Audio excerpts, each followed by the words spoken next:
When we go out to eat, we never agree on where to go. I want burgers. Pizza. Tacos it is. The one thing we do agree on is we all want unlimited high-speed data. That's why we switched to Metro PCS. Stop by Metro PCS with the whole family and get 4 lines with unlimited LTE data for just $100, period. Metro PCS. Wireless. Figure it out. Coverage not available in some areas. Offers require port and of number not currently active on T-Mobile network. During congestion, the fraction of customers using more than 35 gigs per month may notice reduced speeds. Video streams at up to 40p. No tethering. See store for details and terms and conditions. Blog Talk Radio. Welcome to Nonprofit U, a forum where nonprofit stakeholders can share lessons learned and discuss the latest developments in the industry. My name is Valerie, Leonard, your host, and I'm a consultant to nonprofits. I work with community and organizational development. I work with nonprofit organizations to help them make a stronger impact to their clients and communities, and you can find Nonprofit U on Facebook and Twitter. I encourage you to follow us and to comment early and often the Chicago way using the hashtags NonprofitU, Westside Blues, Barrel House Bonnie, Larry Taylor, or Heritage Tourism. If you'd like, you can use them all. You can join the discussion or leave comments and questions on the Nonprofit U Facebook page. In order for you to post, you must like the page, that is the Facebook page. You can also email me questions at consulting@valeriefleonard.com. And don't forget to sign up for our mailing list. There's a sign-up button in the top right-hand corner of the Nonprofit U Facebook page. We'll be taking questions by phone and from the chat room at about 2:30 p.m. The call-in number is 347-884-8121. If you want to participate in a live chat, you must open an account, and the link to open the account is found on the episode's page. Blues fans, performers, and nonprofit and community development professionals are especially encouraged to call in, share your stories, and your strategies. I'll share as many as I can on the air, and if we run out of time, I'll respond sometime after the show.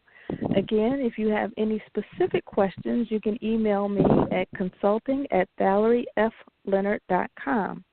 Before we get started, I just wanted to share some of the characteristics of arts and culture districts, and this is as outlined by the Americans for the Arts website, and that website is americansforthearts.org.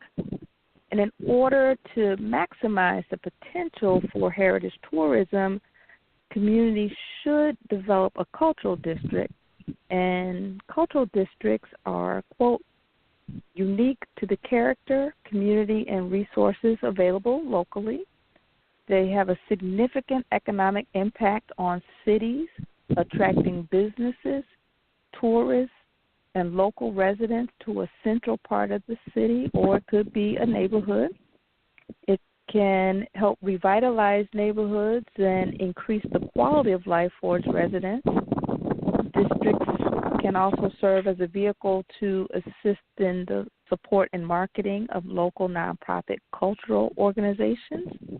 And the cultural districts can serve as a focal point to brand a city's unique cultural identity and embrace its historic significance, and the same for the neighborhoods. And sometimes these cultural districts have formal boundary lines with specific zoning ordinances and economic tax incentives, and they might have more informal or unofficial boundaries that become a focal marketing point to cluster art organizations. Again, I invite you to call into the show at about the half-hour mark. That's 2:30 Central Standard Time. And the call-in number is 347-884-8121. You can also leave questions and comments in the chat room, or you can go to the Facebook page and like Nonprofit U and leave comments there. We'd love to hear some of your experiences with the blues and ideas for using the blues to drive heritage tourism on Chicago's West Side. All perspectives are welcome, including pros and cons. You know, it's important for us to not only consider the good, but consider, some of the negative consequences that could potentially occur. And if we know of those, we can do something in the beginning to prevent them. So that's why I asked for pros and cons.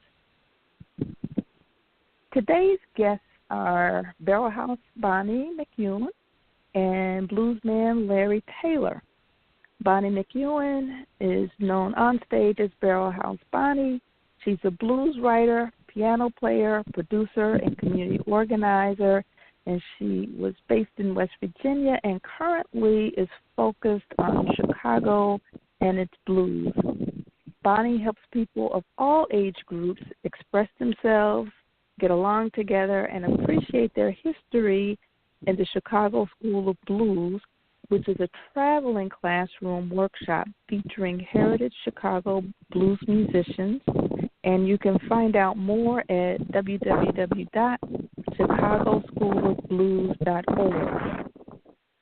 Larry Hill Taylor is the oldest son of the master guitarist Eddie Playboy Taylor, DJ recording artist Jimmy Reed's music partner, the guy who laid down the boogie and bump rhythms that power Chicago's world-famous blues music.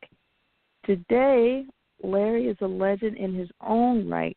He faithfully carries out not only his father's 1950s music traditions, but also a stack of lively R&B and soul tunes from blues in his own West Side neighborhood, I'll say it, North Lawndale, from Howlin' Wolf to Tyrone Davis to James Brown.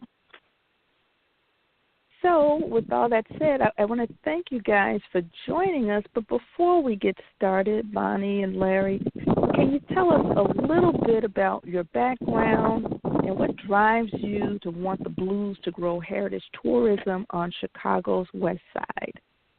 It doesn't matter who goes first. I'll go first. This is Bonni. Hi, everybody. And blues was therapeutic for me when I lost the job in my family business in West Virginia. And I came to Chicago to study the blues. I wanted to know more about how to play the blues and more about the culture behind the blues. I also had a lot of interest in historic preservation, working with some of the places in West Virginia that developed history and attracted new business.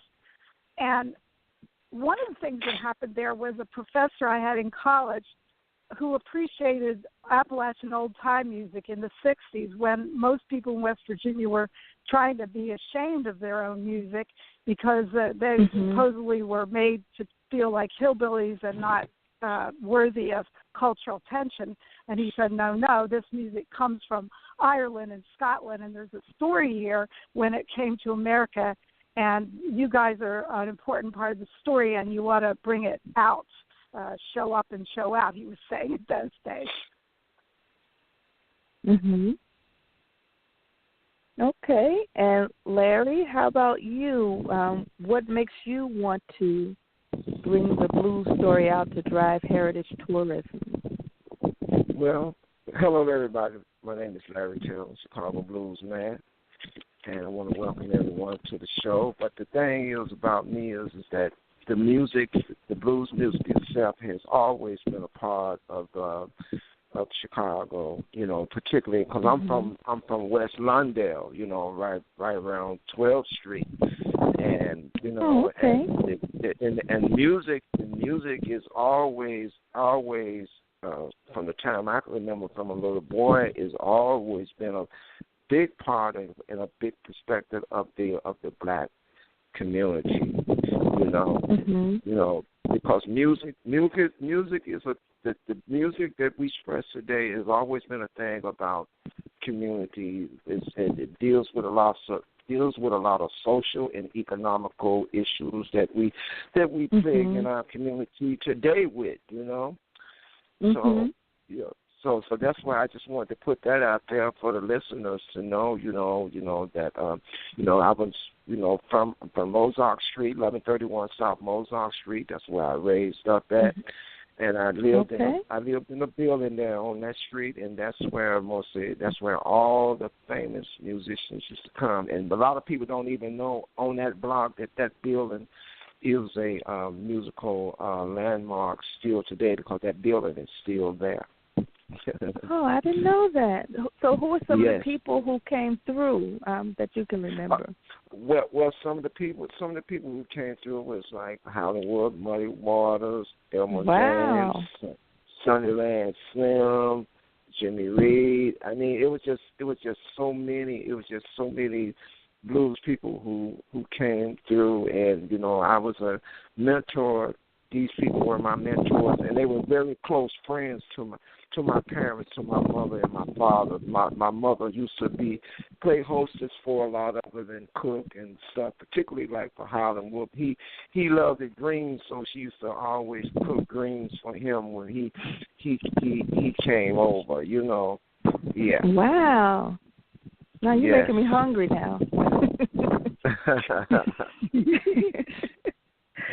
Oh, yeah, but that's how it was that's back then, though. Okay, so it sounds to me more like family. It sounds like literally family business, family and business mixed together. Correct. That's what it was. That's basically really what it was, like family and community. Because at the time, it's like it is now. It really wasn't a lot of money then, but the whole thing was very based on merely community, people in the community, how people had concern and love for each other and try to look out for each other, That's what it was about. Oh, that is beautiful. So that brings me to the next question, and I guess, Larry, you can start off since you kind of laid the groundwork. You want to share, from your perspective, some of the history of the Chicago blues, and really from a West Side perspective. We always hear about these South Side greats, but, you grew up in it, and you can share, a few of your personal experiences. And I know you have experienced a lot, and we don't have enough time, but, it'll be really good to hear, your perspective of the blues, and then Bonnie can share a little bit more of her story. My perspective of the blues is that I played all over the West Side, from Lawndale through Garfield back to Austin, from Roosevelt Road Street all the way back over to Lake Street, and there used to be a series of businesses and establishments and clubs where musicians could go and play. I mean, you can do that all night, basically on a weekend, and some nights some through the weeknights too. And my experiences was that I had the chance to connect with various of a lot of the West Side musicians and get to know and acquainted with all these guys, and they got to know me, and the ladies too, the lady artists too. They got to know me, and what we did was it's basically just went through the West Side, establishing ourselves, performing our music, what I'm saying, doing music for the community. Because as I expressed, music itself, it expresses a story. It expresses the blues or the soul or the R&B, whatever people, however they want to characterize it. It basically it tells a story about people and about life and conditions of life. That's what it does. Oh, okay. That is really beautiful. Okay, and Bonnie, can you share, some of your perspective? Yeah, from the outsider's perspective, what we've heard about is that Magic Sam and Otis Rush and Otis Clay and Tyrone Davis, those are well-known names in blues and R&B soul. They came from the West Side. And what we also know from the history of studying the Great Migration was that the West Side was very pivotal in the second wave of the Great Migration of African Americans from the South to the North, and this happened after World War II. The earlier waves, there was a lot of action on the South Side, but the South Side became overcrowded because there were restrictive covenants against black people living anywhere else. And they finally spilled over into the West Side where there were factories and places to work.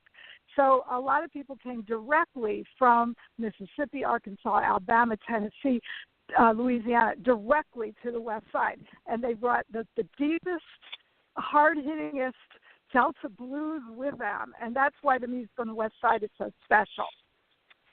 Mhm. Yes. My parents came up here in 1957. You know, they started around the Maxwell Street area, and then they moved west into K-Town, 21st and Karloff. Yeah. Yes. So we were not far from, I'm sure you know Cicero Blake. I grew up with his daughter, Michelle. We went to Corkery together, and that was, kind of my first exposure. I was like, oh, wow, I got a friend who made a record, we danced to his music. Yeah. And then my uncle U.S., I don't know if you knew him. He was a jail guard at Cook County, and in his free time, if he had any free time, he would be promoting different acts. And for a minute, he promoted Denise LaSalle and Tyrone Davis. So it's really interesting. So I love offline for us to just get together and hear more of your stories. Again, I know it's so much and we can't do it all in an hour. So I know you guys, if you can, I'd love to have you back. Then my question, good.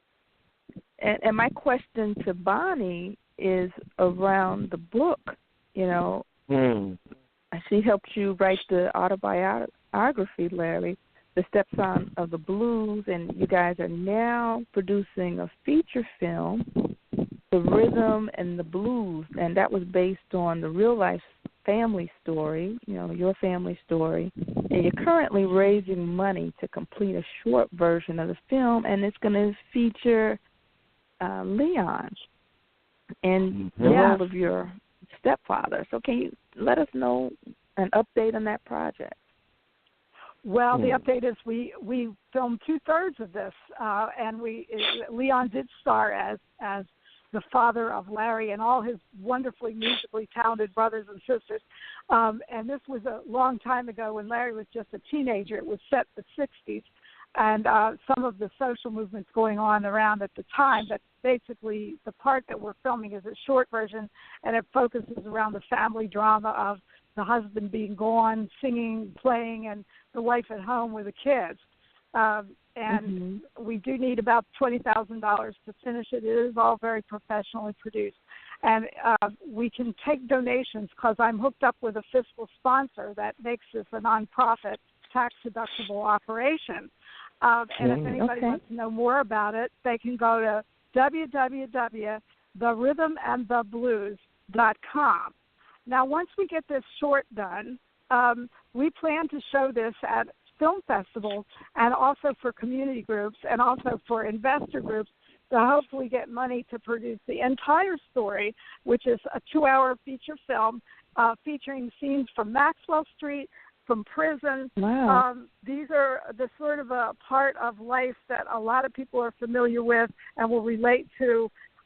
It's one way to tie in the music with the real life because people from outside that happen to be white like myself, we don't always appreciate that the blues came out of some very deep historical oppression that African Americans have gone through and are still going through, which makes it even more relevant. But the fact that this beautiful music came out of all that ugliness is one of the miracles that I guess God gave African Americans to share with the world.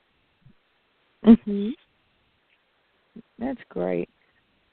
Okay, I want to remind our listening audience that you're listening to Nonprofit U, and we're speaking with House Bonni McKeown and bluesman Larry Taylor. We're talking about the potential to use the blues to drive heritage tourism on the west side of Chicago. We'll be taking questions from our listening audience and our chat room at about the 30-minute mark. The call-in number is 347-884-8121. Again, that number is 347-884-8121. We would love to hear your perspective.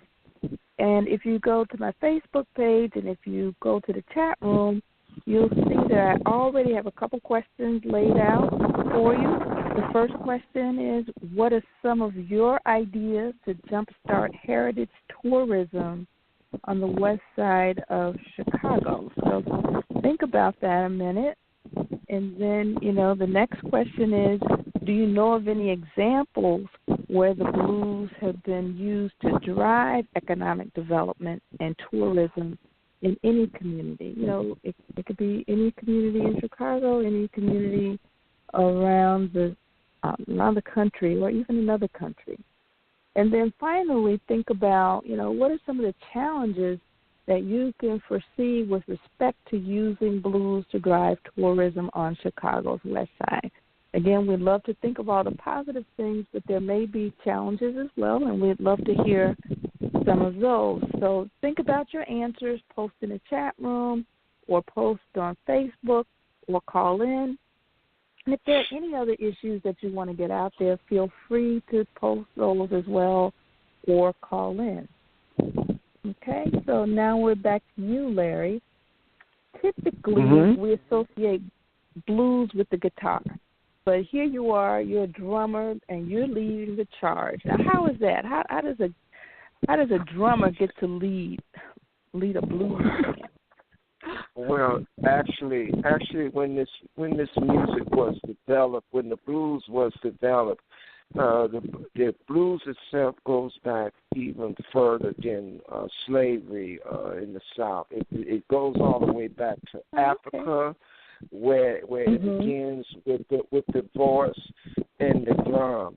And if you go back and listen to the early times, the early blues of the 20s and the 30s, which was known as ragtime, there were basically no guitars. There were basically like pianos and horns and trumpets and banjonets and banjos and mandolins and stuff like that there.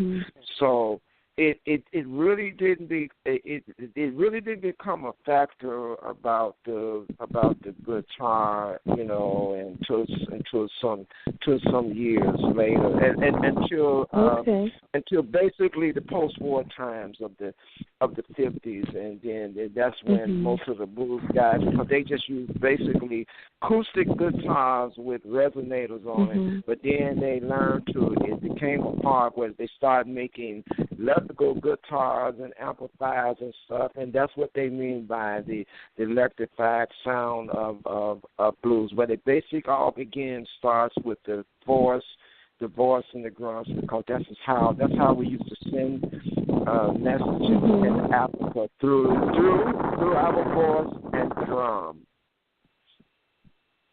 Oh, that's some great stuff. I'm looking forward to y'all writing a book about this. This is some history that we're not careful. I did a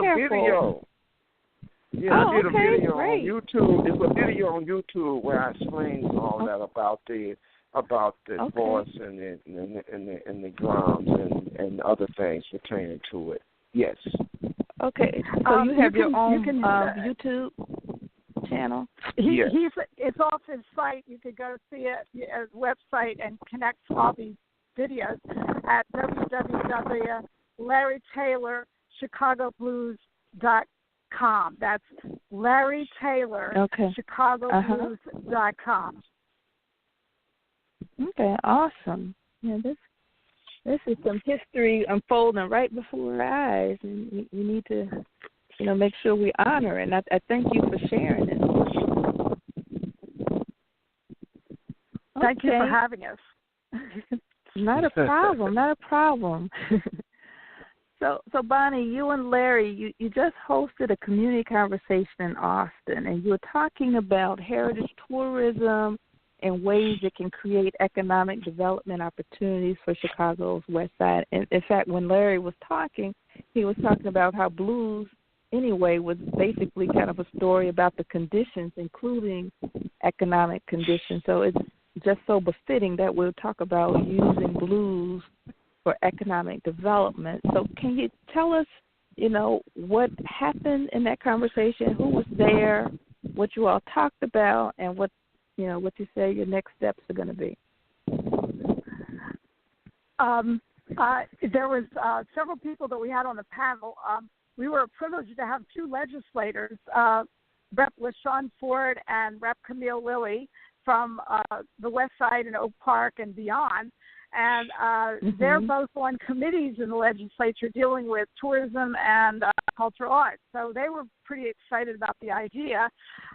We also had Dr. Janice Monti from Dominican University, who's just retired from there, and she led blues tours to the Delta, to Mississippi, and also had symposiums out there to talk about the history of Chicago blues when nobody else was doing it. So she felt very strongly that the blues needs to benefit not only downtown but the communities that it came from, and she made that point very strongly. We also had Carol Johnson from the West Side Historical Preservation Society talking about there are already efforts underway to study and preserve West Side history. And we, who else did we have? We had Larry and me, and if anybody else comes up, I'll think of them. But that's who. Our hostess with a mostess, Bill Dyer of Born Again Travel and Tours, who is an agent, a travel agent, and has had her own business. This is a very savvy African American businesswoman, and she has a storefront on the West Side. So she often gets people together and goes to places a long ways away, and she would also be willing to get people to come here. Awesome. So did you talk about your next steps? I know you had another meeting, or you're planning a follow-up meeting. The meeting is scheduled July 12th back at Crystal's Born Again Travel and Tours, 5940 West Chicago, and everyone is welcome. It's a free community discussion, 6 to 8 p.m. It's a Wednesday evening, July 12th. And we all agree that we've got to start organizing something, but there are many different ideas, and so we may not be ready to organize yet, but some people were focusing on different areas already, saying that here's a building in North Lawndale, and here's a building in Austin. So what I would like to say once again is what I would like to see we do first is get the story out and have a rebranding of the West Side, the entire West Side. Instead of being known as Guns and Drugs, we want it to be known as Blues and Soul. Go ahead, Larry.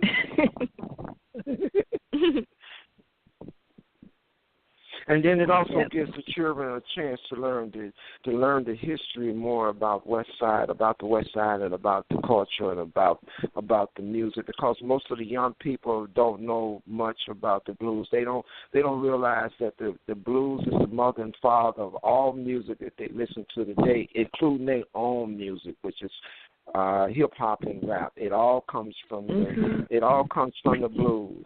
You see, but they just need to study, and what we like to do, for more younger people to get involved and to learn the blues. So if they can learn the blues and learn soul and R&B and jazz and stuff like that, then they will be more culturally inclined to do more with their music today, the upbeat music today, which is rap and hip hop, and set it more so on a positive course instead of dirty lyrics and dirty rap, because that is what is deteriorating the minds of our children today within the black community. Right. You can say that again. All righty. Well, I just want to take a break to share a few announcements with our listening audience. As I mentioned before, I'm a consultant to nonprofits working on capacity building. So I'm going to be hosting free nonprofit capacity building workshops around the city of Chicago to help nonprofits better understand, what it takes to build organizations that stand the test of time. And the next workshop will be on June 24th. That's a Saturday from 11 o'clock a.m. to 12:30 noon at Grace at Jerusalem CDC on the corner of 15th and Kenneth. and that's the Grace Memorial Church under the pastorship of Reverend Marvin Hunter. And you can register at ValerieFLeonard.com. So that might be something you guys might be interested in, because it sounds like at some point you guys are going to have to kind of pull together an organization that will guide what you want to do, beyond your blues organization. And to me, it doesn't make sense to mix your business with this. You want to keep them separate. And then, another thing I'm working on is helping organizations to get their paperwork in place for filing. I found that over 40% of Chicago organizations have lost their tax-exempt status between 2010 and now. So I'm going to be hosting a 30-day compliance challenge, and that's a series of webinars to show nonprofits how to maintain their tax-exempt status, and if they lose it, help them know what to do to get it back. So the goal is to work with organizations to bring them current on all their paperwork within 30 days of completing that series, and you can register there at ValerieFLeonard.com as well, right there on the front page. So those are my little commercials, and I can get back to why we're here in the first place, which is to talk about arts, culture, and blues, and how that can build up tourism on West Side. And what I like about tourism is, tourism does not require rocket science. People like to look at us and say, okay, well, we're not educated, but you don't have to have a high level of education to participate in some, right? And you don't have to have a high level of education to make money from it. There's money from owning the restaurants, entertainment, convention centers, and all that good stuff. So with that said, when I did my research, I found that Americans for Arts and Culture, they have at least 5 models that they can use to create arts districts. Some of those districts are downtown, but 2 models that I thought might have been good for what you guys are doing. They have the cultural production focused districts, and those are mainly community centers, artist studios, and educational art centers and media facilities, and they can often exist in areas with affordable housing, commercial space, and I also thought about schools. So these districts create a cultural hub, and they enhance city livability for residents of a neighborhood rather than just attracting tourists. Because sometimes when you just attract tourists, that's a recipe for gentrification as well. Right, I think okay, so the people we got to attract first are people who live in the communities, right? So they can take ownership. And then the second one that I thought you all might be interested in was the arts and entertainment focused districts. And those include more popular culture and commercial attractions, and they include modest-sized buildings with a bohemian feel. So that goes right along with, historic preservation. You're not, as Bonnie was saying before, you're not trying to create something new and sterile, little boxes for people to perform this great music in. And this includes small theaters, movie houses, private galleries, restaurants, and other entertainment venues. So I'm sorry to take away so much time, but I just wanted to share that with you. And then I wanted to know if you guys are thinking about using either of these models to start, developing the tourism, on the West Side. Well, first of all, I've just learned about them because of your show, Valerie, and I think this is great. I think we all need to know more about this kind of stuff. And I do want to bring up one model, and that is Memphis, because Memphis has a big downtown emphasis, but it also has developed in the neighborhood the Stax Museum, and this is definitely in the hood, and it has started attracting tourism and other businesses. So I think that's a really good thing to think about, that you can do both. You can have this, if the folks downtown succeed in building a blues museum, wonderful, because it'll help Chicago's reputation as being the blues capital to be highlighted internationally. Well, once people get here, a lot of times they'll say, well, where's the real blues? We know downtown is the real blues. The real blues is in a hole in the wall. So, but I think it's also kind of bringing it out of the hole in the wall too.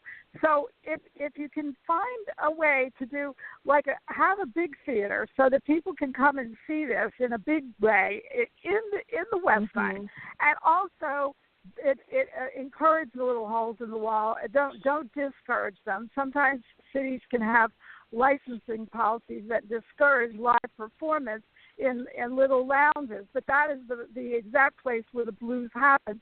And a lot of people like that feeling of being really close to the artist, and they'll make jokes about people they know, and it's a neighborhood kind of music. But people from outside the neighborhood, they're so starved for feeling neighborly that they join in. That's what they want. Mm-hmm.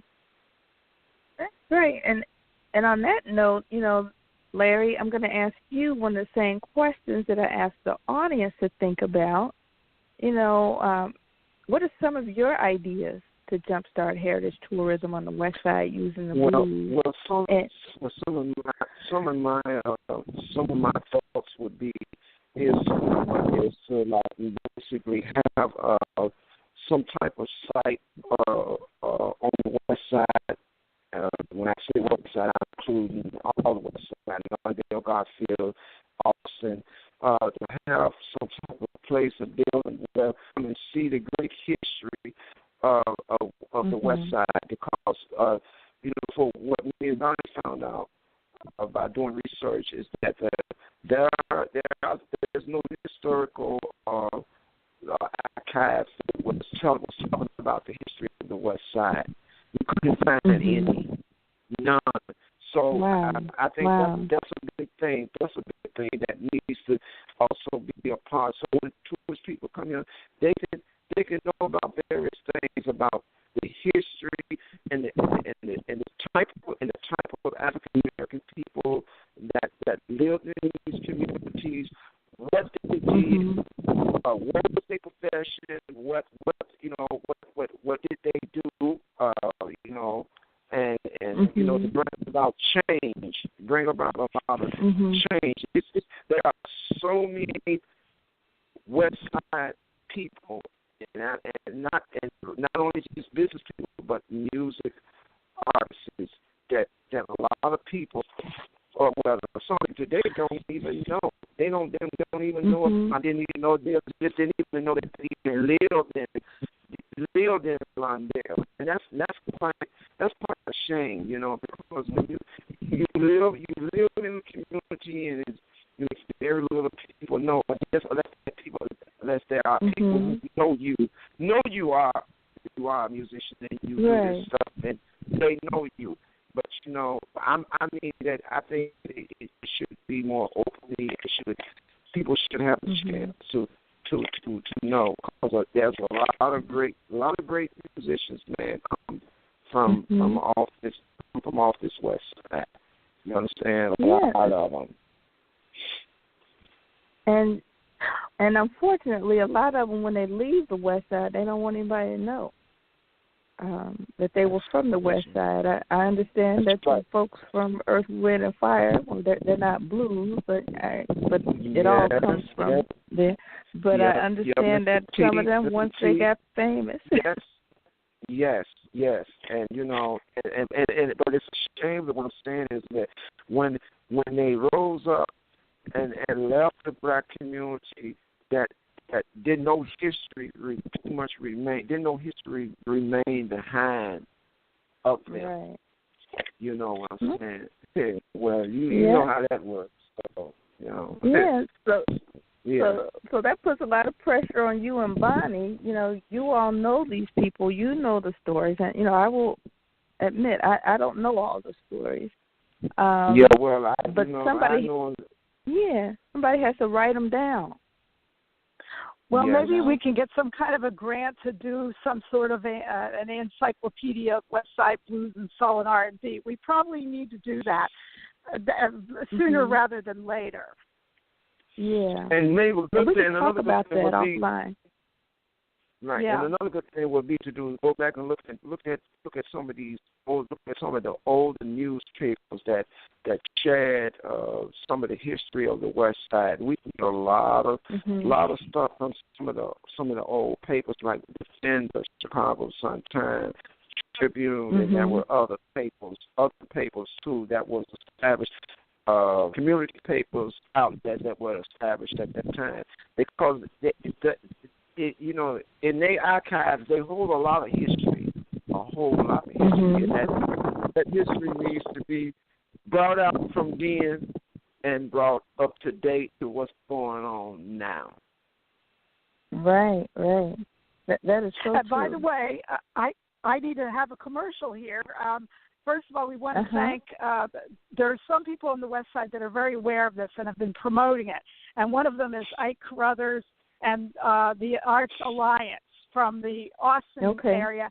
And they had Larry's band to play last year in September at the Columbus Park Refectory for the West Side Blues Fest. So we want to shout out Ike because he's definitely a great saxophone player as well.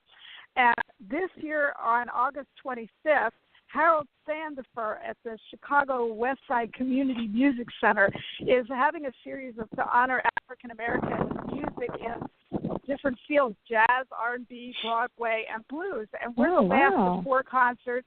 We're going to be playing. Larry's band is playing on August 25th at the Columbus Park Refectory, Friday night from 7 to 9. So we want to shout out Howard Sanford because he's responsible for educating a lot of kids on how to play music. And I think this whole thing needs to expand exponentially. And I'd like to see programs on how to write your own blues tune and how to learn to play instruments in every single after-school program and in every single school on the West and South Side and all over the city. It'll benefit everyone. And I'd be paying tribute to I would be paying tribute to the great Magic Sam, Howlandworth, and others from the West Side. Because the reason why they selected me is because I know the history more better practically than anybody, particularly of my age group, because I am that second generation of blues people from Muddy and my father and Jimmy Reed and all that. Yes.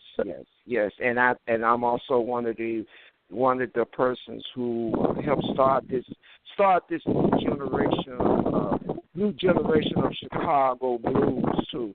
So a lot of the young people that's out here playing blues music and soul music and R&B music today, they got me and some more black brothers to thank for that. Yeah, that is great.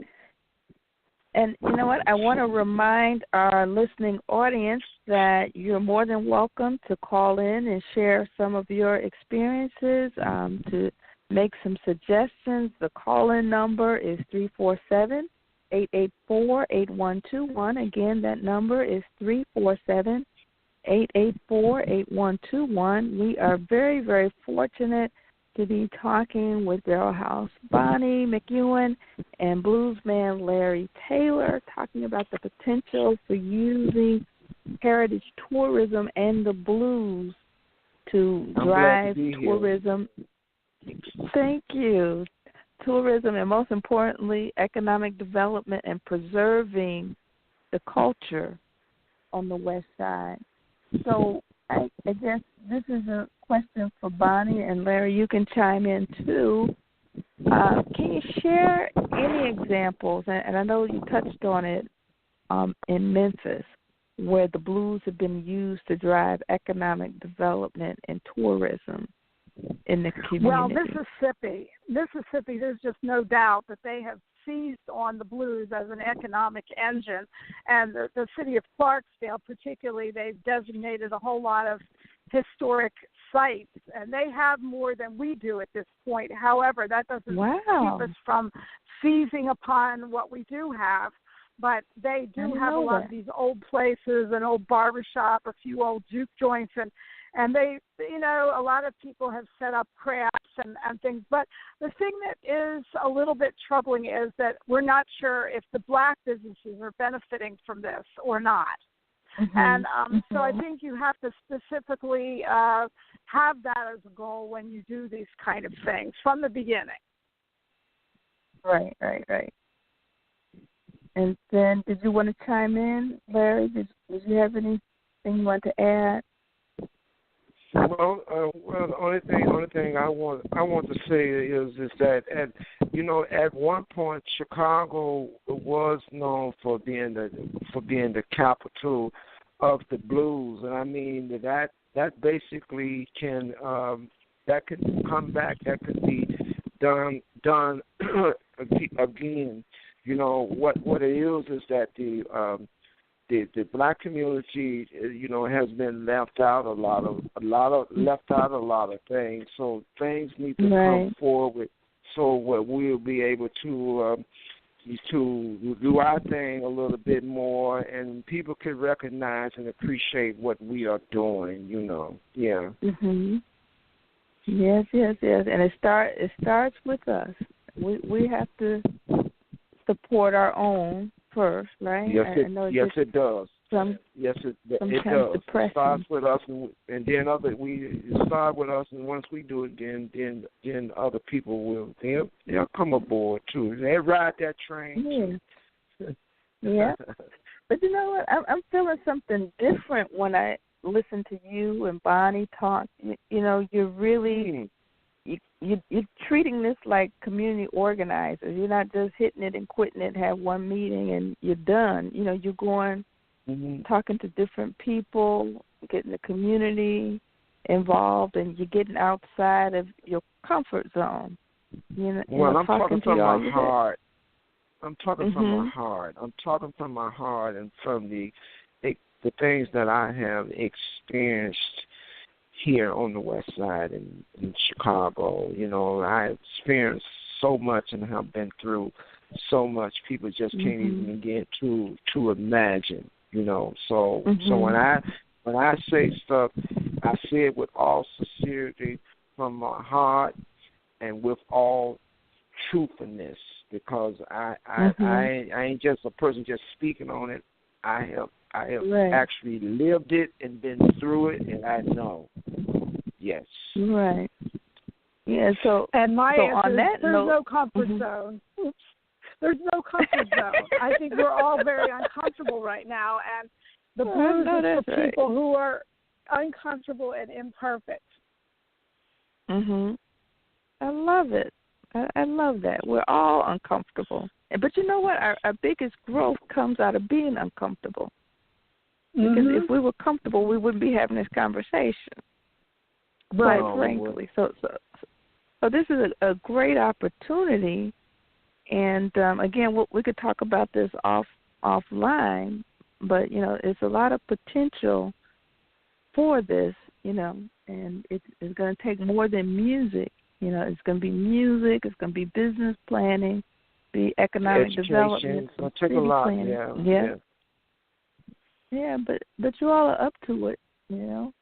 You're up to it. See, in order to rebrand the West Side, particularly a lot of the people who don't know, and definitely a lot of the young people, going to have to be re-educated. You know, they're going to have to go through, as I would say, an educational transformation.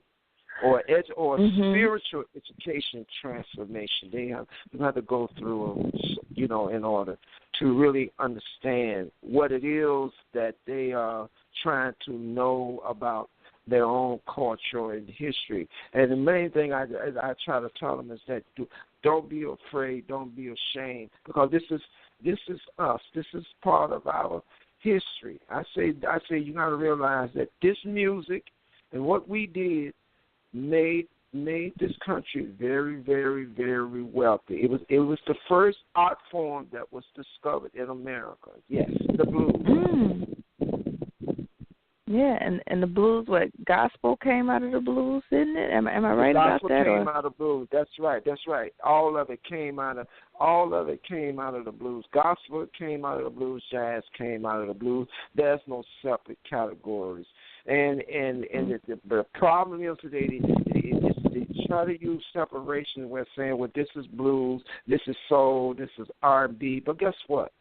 It all comes, whether it's soul or R&B, gospel, jazz, whatever it is, it all comes from the blues, and it's connected. It's all connected. It's called urban black music. And I characterize it like that because that's what it is.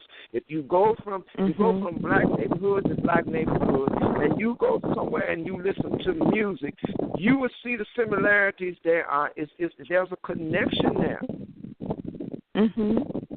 There's a connection there. You can go through, clean out this city, whether it's West Side, South Side, and listen to the music where black people are being there and they are performing this music, and you will see there's a big connection there. It's urban black music. That's what it is. Yes. Now, I guess we talked about the positive. I see a lot of potential, but with everything, there's good and bad, and if we're not careful, some negative can come about. What are some of the things that you see could happen, that might not be so good if you start this? What are some of the challenges? Well, Bonnie, you want to answer that, Bonnie? Yeah, I think the danger is from going from one extreme to another.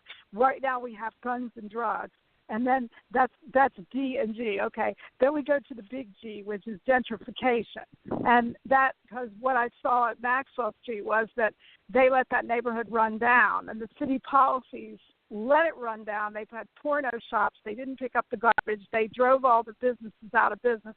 And then suddenly they wiped it out, and then you have these new stores. And notice the stores there haven't thrived because they've destroyed the character of the neighborhood. They put a few statues up to mark where it had been. It's still a tragedy what happened to Maxwell Street. One of the reasons I came to this town was to try to help in the effort, the protests against tearing down Maxwell Street, the main stores that were there since before the Chicago fire. And what was the point of destroying such a thing? So hopefully we might learn from that experience and look for a few things to preserve and a few things to add that are in character, and do it kind of slow. Don't do it too fast. And it absolutely involved the community. And I think that's what you were trying to do when you organized, Valerie, the North Lawndale CCC community, whatever the long letters. Yes, North Lawndale Community Coordinating Council. Right, and it meant to me was citizens. Those three C's to me stood for citizen involvement, and all the way through, and I think if we maybe start with getting the history out, we can get a lot of people to participate in that, and then maybe that would carry over into the idea of, well, what are we going to do with all this history? What are we going to do with all these talented musicians and these educators and the need for all this, and how are we going to put it together in a way that benefits the community and appeals to people from the outside to bring their money here? And the good thing about tourism, if you do it right, is that it doesn't require a whole lot of development that demands a lot of infrastructure to support it. I mean, you've already got the city there. It's already there. So it's just basically filling in. The infrastructure is already there. So what is the harm in bringing money there? People come in and visit, and then they leave. And then the community stays the same. Right. It may stay the same or it may be totally different. Yeah, but... Right, the same. It should be the same in terms of that everybody's welcome and that there's a strong African-American cultural influence and that there's affordable housing. Right. That's why I think Larry made the point of making sure that you reach out to the people in the community first. Get them to know the history and appreciate it.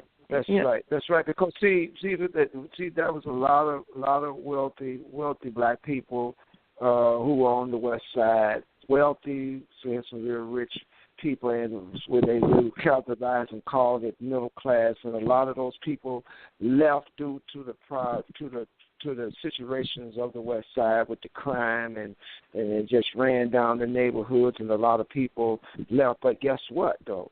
A lot of those people now are coming back. There are a lot of them coming back. But it's kind of like slow. It's kind of like on the down low. You know what I'm saying? It's like it's just like somebody. It's just like somebody they left town, and now they tipping back into town, and they really don't want people to know really what's going on with what they're doing. But this is what has been taking place. Yeah, because a lot of this right now is like happening over in Garfield, particularly like with the housing and development and stuff. And over there, you know, because there's a lot of wealthy black people and other indigenous people also have a lot to do with development of housing. And this is one of the biggest problems that plagues our community is housing. It's housing. You know, I look at Lawndale, I look at Austin. Okay, Lawndale's coming back slowly. Austin is like the holding line.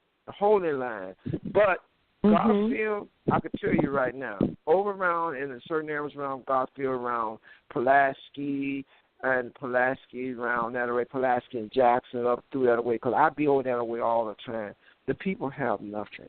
That's nothing for the people. They have nothing. Wow. You know what I'm saying? They have nothing. Yeah. So, but Austin over here, this is the last stronghold for the West Side.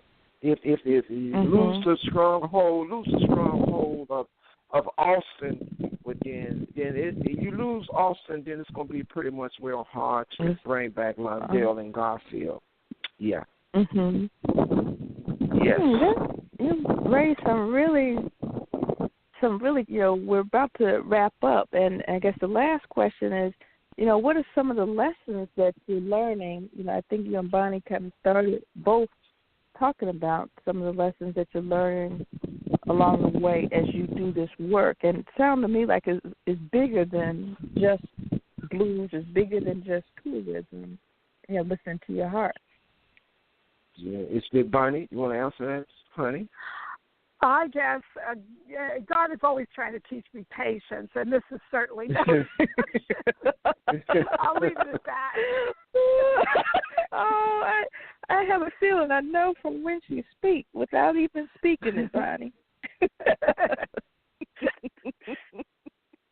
Let me stop. That's another offline conversation. Yeah, I tell her that she have to have patience. I tell her all the time, you gotta have patience, and you gotta put your whole heart and mind solely and let God lead you to where you need to go. I say, because if you let Him guide you, you can't go wrong. You know what I'm saying? And that's what I tell her. Now, gradually now she's beginning to get it, and she's beginning to see it. I tell her don't worry so much about so many things. I say your life and everything that you obtain is in God's hands, and He knows better. And I tell her that all the time. And she sees a lot of times when I tell her this stuff, it has worked for me on a lot of occasions. I have told her so many things, and she'll tell you it came out to be true. It came to pass. It came to true. You know. Yeah. Because you know you got to have it. You got to have that spiritual foundation there. That is the thing. That is the thing that keeps us thriving and grinding every day. Every time you think something don't knock us down, guess what? We get right back up. Because it's hard to keep a person down who God has put His intervention into it and it's leading and put them in charge to do something. You know, that's kind of a tough fight for, you know. Yes. Oh, that's beautiful. I'm glad you were on the show because if nobody else heard that part, I did. You know? So I thank you. I've learned so much.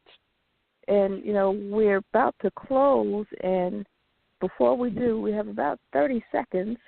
Do you guys want to share some closing remarks and, you know, let folks know how they can get in touch with you and all that good stuff? And I know you will be coming back on again. Oh, good. Yeah, well, and the 12th of July, that follow-up meeting, please come if you're interested in this subject at all, get it on the ground floor. Come to our community discussion at Crystal Dyer's travel shop called Gone Again Travel and Tours, 5940 West Chicago, July 12th, 6 to 8 p.m. Please come. Okay, yes, awesome. And if anybody wants to reach me or do anything, www.LarryTaylorChicagoBlues.com, or you can reach me at www.LarryTaylorChicagoBlues.com. That's my email address and stuff. They can reach me, you know, and stuff on Facebook. Yeah, there's a contact form on the website so they can get through to him by email there. Yes. Okay. Yeah, you can also reach me Awesome. through. You can reach me through Bonnie's link to her website too. Yes. BarrelHouseBonnie.com. Yes. So Valerie, I really enjoyed you having me on the show, and I'm very honored that you were able to have me on the show, and I'm looking forward, very pretty soon when you're ready, to have me back, because I feel what we are talking about is so important for us and for the community, and I thank you for this, for the opportunity for this forum. I thank you. I truly thank you from my heart. And thank you, and thank you, Bonnie. So thanks. I really appreciate it. Yeah, we definitely have to have an offline conversation. I had a lot of ideas as you guys were talking, and we will definitely give people updates from time to time. This is important work. So, yes. All righty. So with that said, we got to go now, and I thank everyone for listening. Yeah, thank everyone for listening to Nonprofit U. I hope you can join us next week. We will have another information-packed episode. So you guys take care. All right, bye-bye. Thanks, Valerie. Bye. Bye-bye. Thank you. Bye-bye.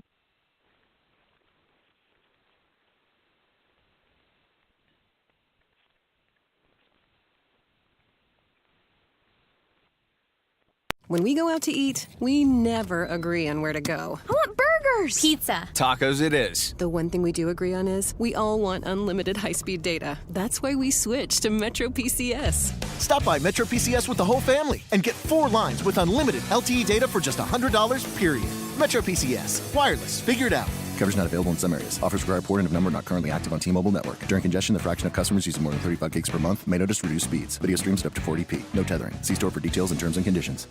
When we go out to eat, we never agree on where to go. I want burgers. Pizza. Tacos it is. The one thing we do agree on is we all want unlimited high-speed data. That's why we switched to Metro PCS. Stop by Metro PCS with the whole family and get 4 lines with unlimited LTE data for just $100, period. Metro PCS. Wireless. Figured out.